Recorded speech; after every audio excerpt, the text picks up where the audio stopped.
As we get towards the end of a green season, either that long season during the summer, that season after Pentecost, or here in the winter, the season after Epiphany, we've kind of gone through a lot of the general readings that may have had some kind of connection with the feast that precedes the season, Pentecost or Epiphany.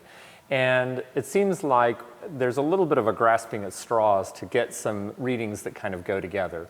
So here we are late in the season after Epiphany. We only have one more Sunday in this season, and the readings are a little ungainly. We have this reading from Corinthians that talks about resurrection, and then we have this portion of Luke's account of the Sermon on the Mount where Jesus talks about loving your neighbor, about serving others. If someone asks you for one thing, to give them two things, and to always be generous in everything you do.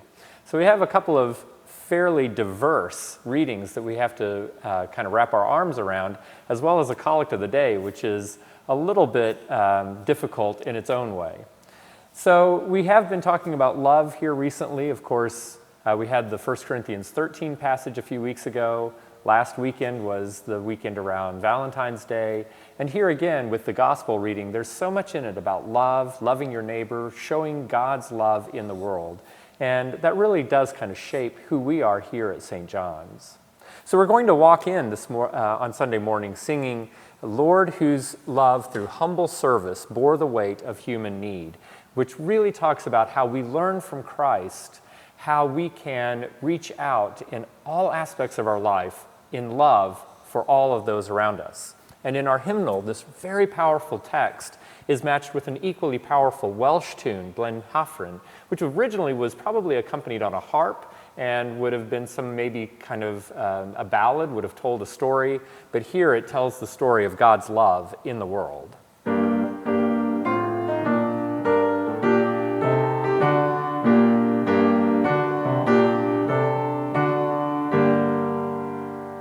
Very strong and triumphant tune. It's a lot of fun to sing. Those Welsh tunes, if they weren't accompanied with harp, they were intended to be sung a cappella, and they all have a real vocal quality to them. And then at the sequence, the hymn that hinges between the two readings, again, sort of foreshadowing that love of neighbor that breaks down all barriers in the world, we'll be singing, "In Christ there is no east nor west."